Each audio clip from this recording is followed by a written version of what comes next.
Muito bom dia, meus campeões estaduais, ou meus vice-campeões, ou meus eliminados numa fase prévia, o que é bastante preocupante, pensando no resto do ano. Foi eliminado numa fase prévia para o Nova Iguaçu ou para o Juventude, como é o caso de Vasco e Internacional.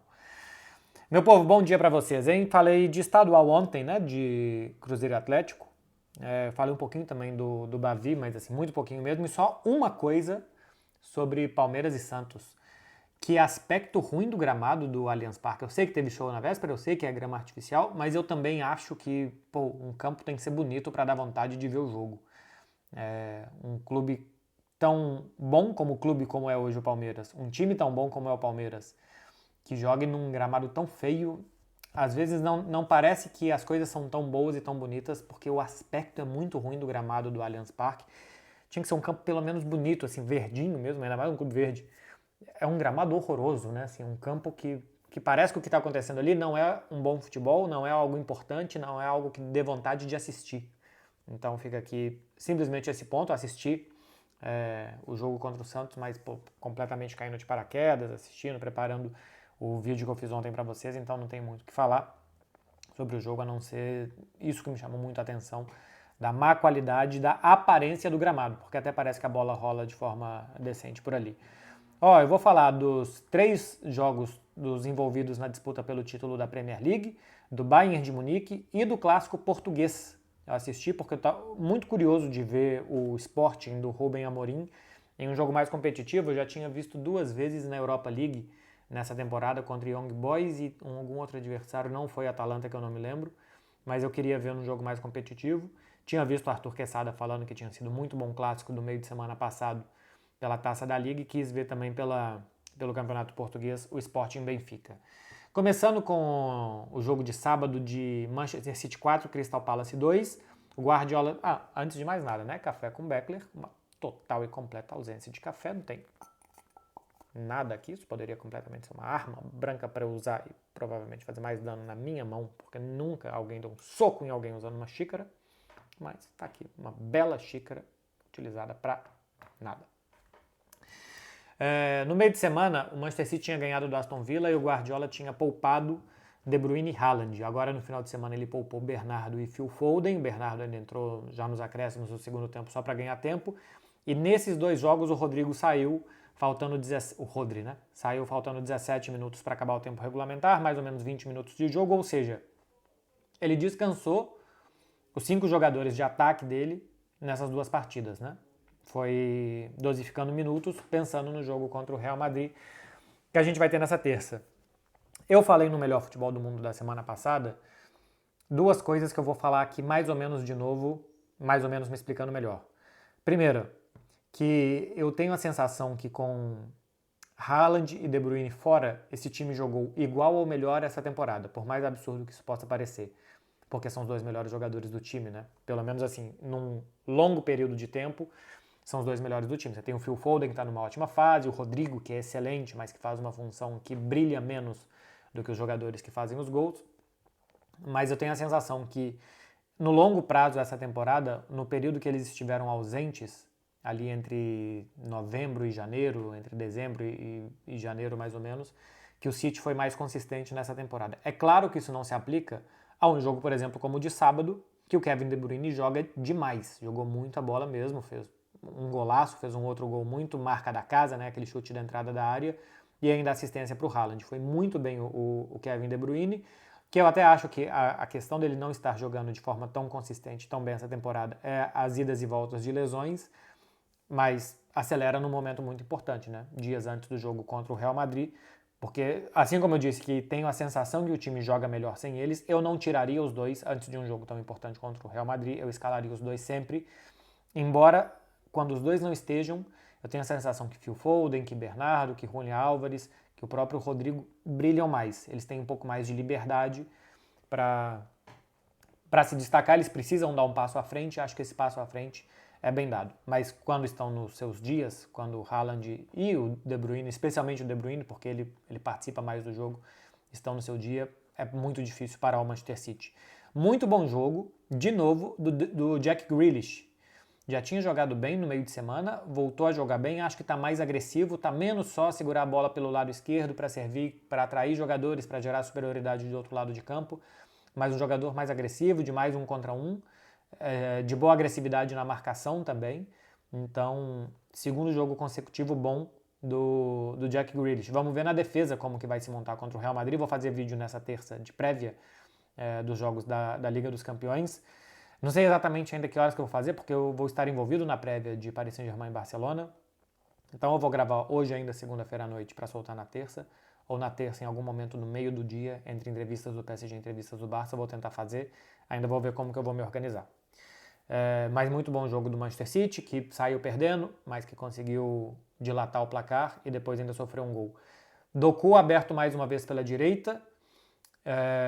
Gostei mais dele no meio de semana e no final de semana entrando no segundo tempo contra o Arsenal. Me parece nesse momento mais um jogador de segundo tempo do que começar jogos. Não acho que está cotado para começar contra o Real Madrid, mas seja pela direita ou pela esquerda, jogador de segundo tempo vem funcionando bem.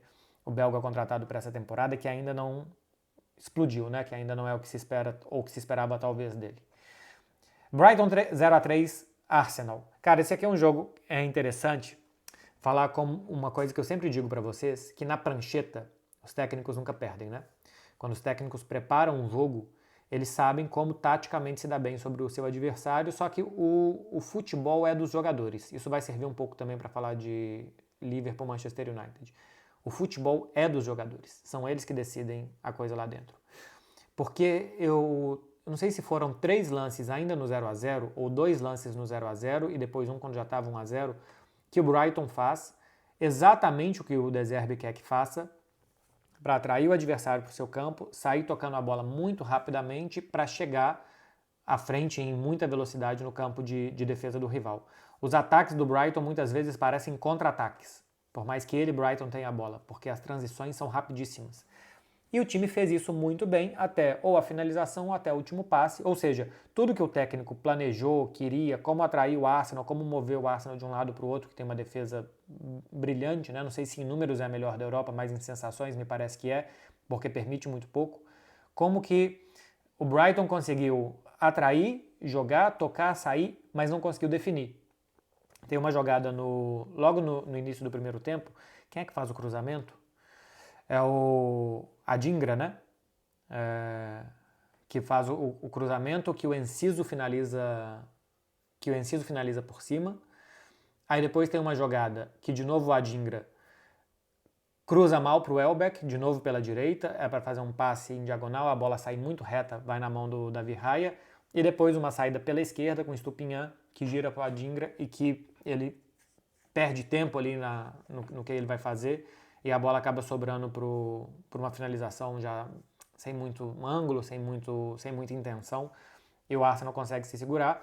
E numa ação individual, o Arsenal que não tinha criado muito, que não tinha gerado muito, que estava meio que sobrevivendo a essas tentativas bem construídas, mas frustradas do Brighton, numa jogada individual, Gabriel Jesus toma um rapa dentro da área.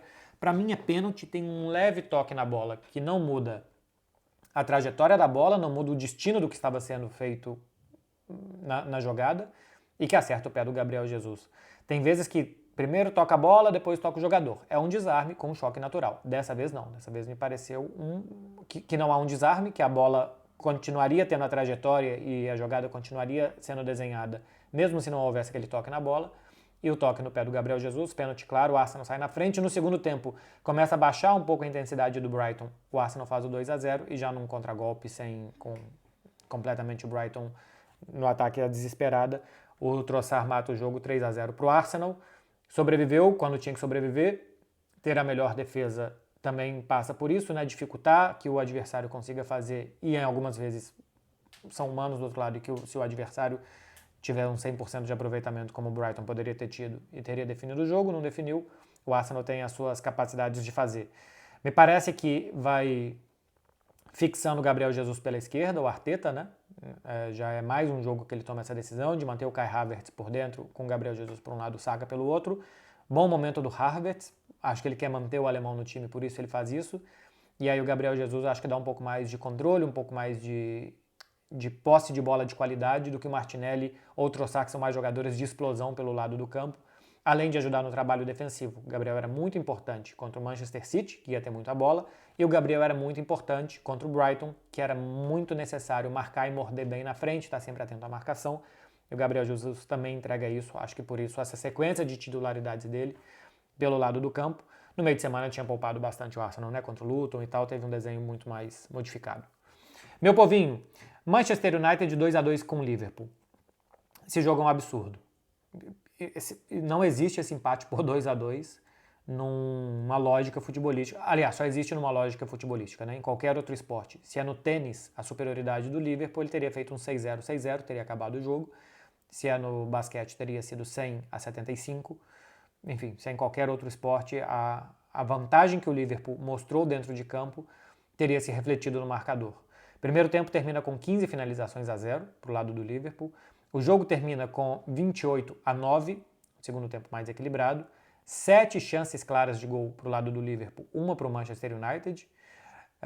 O XG por jogo, né? Que é possibilidades de gol via as finalizações. Se você chuta uma bola de dentro da pequena área sem goleiro, o seu XG é de 1 ou quase isso. Se você chuta uma bola do meio campo, como o Bruno Fernandes fez, o seu XG, a chance daquilo ali ser um gol é muito menor. A chance de gols que o Liverpool teve baseado nas finalizações 3.67 e do Manchester United 0.7. Ou seja, o Manchester United tinha chance de fazer 0.7 gols, é menos do que 1, e conseguiu marcar 2. E o Liverpool, em teoria, tinha que ter feito mais do que 3 e fez 2. O Manchester United fez mais do que o dobro do que criou e o Liverpool fez metade, basicamente, do que criou. Isso em números frios e crus. Fora isso, o jogo é dos jogadores e as sensações de um jogo de futebol mudam muito rapidamente. O Liverpool, pelo primeiro tempo que fez e não ter matado o jogo, volta o segundo tempo com o Liverpool de novo melhor. A postura corporal dos jogadores do Manchester United já parecia ser de jogadores que tinham perdido o jogo. O Manchester United já não mordia, o Liverpool atacava fácil pelos dois lados. As subidas e dobradas de Luiz Dias e de Robertson pela esquerda e a completa falta de entrega defensiva do Garnacho faziam com que o Liverpool chegasse muito por ali, cruzamentos em segunda linha para a chegada de trás de Szoboszlai, de Salah e de outros jogadores. Algumas perdidas de contra-ataque pelo Darwin Núñez e por outros atacantes. Enfim, o Liverpool chegava de todas as formas e perdia de todas as formas. Até que um lance bobo, um passe errado, o Bruno Fernandes faz um gol do meio campo, muda o jogo. A virada do Manchester United em outro golaço do Mainu já poderia ter saído antes, cruzamento que o Casemiro quase conseguiu encaixar, outras bolas perigosas do Manchester United. O jogo muda completamente e termina o jogo depois do empate do Mohamed Salah, com o Luiz Dias perdendo um gol ainda na pequena área. Na sexta-feira eu falei aqui, né, que, ficar chamando o cara de bagre e tal, como as pessoas fazem às vezes com alguns jogadores, e no caso era o Darwin Núñez, é um absurdo. O que não exime o Darwin Núñez de crítica, né? Você pode criticar um jogador, acho que os jogadores estão aí para ser criticados e elogiados, desde que sempre com respeito e entendendo que ninguém erra por querer, né? Darwin Núñez fez um mau jogo. Aliás, o Salah perde muitos gols também, o Salah também perdeu muitas oportunidades, e o Luiz Dias, que marcou num passe do Darwin Núñez, que foi bem no lance aéreo, também perde. Os atacantes do Liverpool e o Szoboszlai perderam muitas oportunidades. Cara, foram 7 criadas e 5 perdidas, 7 chances claras criadas, e o Liverpool perdeu a maioria. Num jogo normal, o Liverpool teria feito mais gols, o Manchester United teria sofrido mais gols e teria marcado menos. Por isso que esse 2-2 para mim é completamente irreal. E se jogarem assim mais 10 vezes, o Liverpool vai ganhar 9 ou 10. Se esse desenho se repetir, né? Não se os adversários se enfrentarem em outros contextos. Mas se for um jogo assim, o normal é que a vitória do Liverpool acontecesse 9 vezes de 10 pelo menos. E tocou bem a que não ganhou ser o jogo desse domingo. Um ponto sobre o Manchester United: é o segundo time das 5 principais ligas europeias que mais permite finalizações. O Manchester United recebe em média 17,9 finalizações por jogo, são dados que eu peguei no WhoScored. Só o Sheffield, que é o lanterna do campeonato inglês, que é o pior time do campeonato, recebe mais finalizações, que são 18,1. É só 0,2 a diferença de finalizações que o Manchester United recebe e que o Sheffield recebe. Teve alguns jogos atrás, acho que depois do empate contra o Brentford, que o Erik ten Hag disse que não se preocupa muito com isso, com um número alto de finalizações porque não são de qualidade. Cara, o Liverpool teve 7 chances claras, então sim, são finalizações de qualidade que o Manchester United recebe e simplesmente deu sorte contra o Liverpool de não perder. Liverpool deixou escapar 2 pontos, pelo que jogou, esses 2 pontos tinham que estar na conta do Liverpool, que agora está empatado com o Arsenal 1 ponto à frente do Manchester City. E aí eu vou falar outra coisa que eu tinha dito no Melhor Futebol do Mundo semana passada, que eu achava que estava muito difícil do Manchester City entrar nessa disputa, porque 3 pontos faltando 8 rodadas é muita coisa. Ainda pensando que o Liverpool tinha 4 gols a mais de saldo do que o Manchester City, porque 3 pontos, sendo que se empatar em pontos você vai levar a melhor, pelo primeiro critério de desempate pós-confronto direto, né? Porque foi anulado via 2 empates. São 2 jogos, sendo que o Manchester City ainda deve tropeçar algum. Então seriam 2 jogos que a gente já tinha, 3 pontos mais o critério de desempate, mais um possível tropeço do Manchester City, que eu não acredito que vai ganhar todos os jogos. Então seriam 3 jogos que o Manchester City teria que recuperar em relação ao Liverpool. Um já foi, né? É só um ponto de diferença. Se a gente for pegar aqui, sei lá, o Manchester City empata uma rodada e o Liverpool perde por um gol uma rodada, eles ficam só um gol de diferença de saldo, mas é um jogo anulado ainda. Então eu ainda acho que esse 1 ponto que o Manchester City tem menos hoje do que o Arsenal e o Liverpool é bastante coisa. 1 ponto, na próxima rodada, Liverpool e Arsenal podem empatar e o Manchester City ganhar e a coisa mudar. Mas ainda acho que 1 pontinho, com critério de desempate ainda envolvido, e nesse momento o Manchester City tem desvantagem em relação aos dois, ainda é coisa importante, porque eu acho que o Manchester City ainda vai tropeçar. Então, se for pensar que ele vai tropeçar, que ele não vai ganhar todos,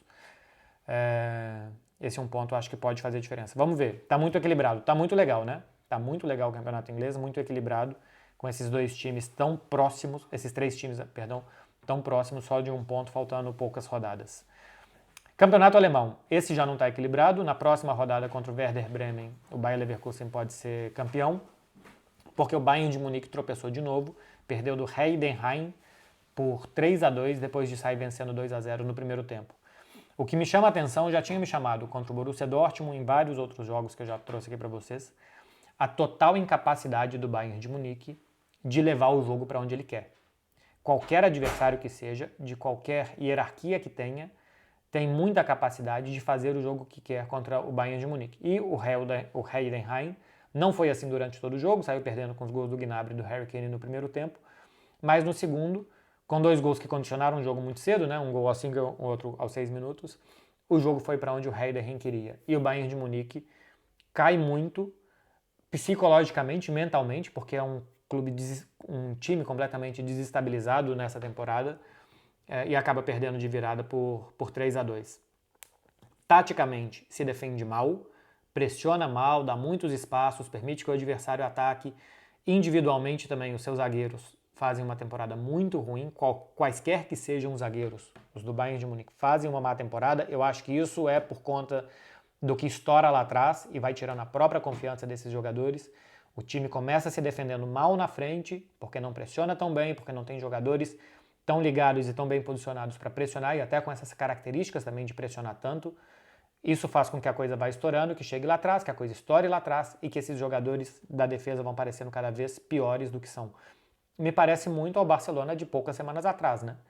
Que, tirando o Ronald Araújo que se salvava, todos os defensores pareciam muito ruins e que nesse momento, nos últimos 2 meses, talvez desde que o Xavi disse que queria sair, que o time tomou poucos gols, que agora a gente já vê um crescimento do Koundé, o surgimento do Pau Cubarsí, o Christensen jogando melhor, até o Cancelo defendendo melhor, porque coletivamente a coisa está melhor lá na frente.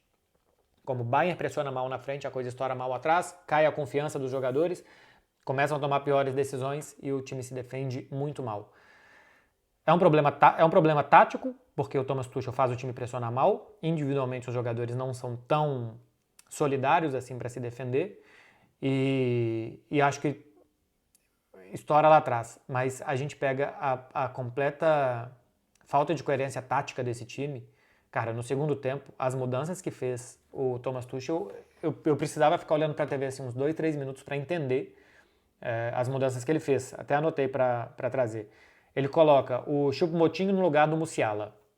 Ele estava jogando com o Musiala por dentro, o Miller pela direita, o Gnabry pela esquerda e o Harry Kane de 9. Ele tira o Gnabry pelo Matistel, simplesmente porque o Gnabry tá voltando de lesão, coloca o Matistel por ali, beleza, um jogador de lado para um jogador de lado. Aí coloca o Choupo-Moting no lugar do Musiala. Ele passa a jogar no 4-4-2, porque ele passa de jogar com 3 meias para jogar com um atacante a mais e 2 caras abertos, Thomas Müller e Matistel. Aí depois do gol, do terceiro gol, ele tira o Thomas Müller e coloca o Brian Zaragoza, jogador de lado, e coloca o Rafael Guerreiro no lugar do Goretzka. E recua o Choupo-Moting. Cara, o Bayern de Munique termina o jogo com Choupo-Moting e Rafael Guerreiro de meias armadores, assim, de construtores de jogo. É completamente difícil de entender, de explicar por que o Bayern de Munique, que tem tantos bons jogadores, coloca eles tão mal em campo, expõe eles, tira a confiança deles, enfim, é um trabalho muito ruim do Thomas Tuchel. Veremos agora contra o Arsenal se o fato de ser Liga dos Campeões, o Bayern de Munique está mais acostumado, dos jogadores do Arsenal estarem ali, muitos deles pela primeira vez, não terem feito uma boa eliminatória contra o Porto, se tudo isso pode equilibrar as coisas. Mas futebolisticamente, é para mim o confronto mais desequilibrado das quartas de final. Futebolisticamente hoje, o que faz o Arsenal, co-líder do campeonato inglês, e o Bayern de Munique, 16 pontos atrás do Bayer Leverkusen na Alemanha, é um confronto muito desequilibrado. O Bayern decide na Alemanha e veremos o que vai acontecer no jogo de ida para saber as chances do Bayern no jogo de volta. Porque hoje é um time de peito estufado, que sabe o que faz, que sabe jogar vários tipos de jogos, né? O Arsenal, quando precisou se defender contra o Manchester City, conseguiu. Quando fez um jogo toma lá da cá contra o Liverpool, conseguiu. Quando o Brighton sobe para pressionar e sai correndo pro ataque, conseguiu, ganhou 3-0. E quando joga contra os adversários mais fracos, também se impõe. Normalmente tem mais até dificuldades contra as defesas mais postadas. Mas é uma diferença muito grande do que um sabe o que faz dentro de campo e do que o outro não tem a menor ideia do que precisa fazer dentro do campo. Eu acho que isso se reflete na confiança e como os jogadores hoje parecem piores do que eles são. Para finalizar, já tem 22 minutos de café aqui com vocês. Sporting e Benfica. 2-1 para o Sporting. Em um jogo que eu acho que o Benfica merecia mais. Se a gente pega no SofaScore, inclusive, chances de gols claras, 4 para o Benfica, 1 para o Sporting. Para começar, assim, a arbitragem, o Di Maria, não sei por que ele não foi expulso no primeiro tempo. Não dá um socão, mas dá um soquinho no adversário, sem bola e tal. Ele simplesmente joga o braço para dar uma mão na cara do adversário, o que é uma expulsão absolutamente tola, besta, mas que deveria ter sido expulso. O Di Maria não foi. Uma vez não sendo e passando disso, né, assim, não tem como analisar o que seria o jogo, só o que foi o jogo. O Sporting, eu queria muito ver esse time jogar. Ele joga com 3 zagueiros, com 2 alas bem abertos, com 4 jogadores por dentro e um centroavante. É mais ou menos o que faz o Bayer Leverkusen. A diferença é que o Bayer Leverkusen quer jogar muito pelos lados, construir corredores, né, de zagueiros dobrando o lateral e dos laterais virando pontas pelos lados. E por dentro a circulação do Bayer Leverkusen é mais para puxar os adversários e abrir o lado do campo, tanto que Frimpong e Grimaldo são os 2 grandes jogadores desse time nessa temporada. Sim, são números de atacantes para jogadores que em teoria são mais defensores, além do Wirtz, né, e do Boniface, que são os mais agudos, os que mais entram na área, então tem números ofensivos melhores. Mas o Sporting não, o Sporting joga muito por dentro.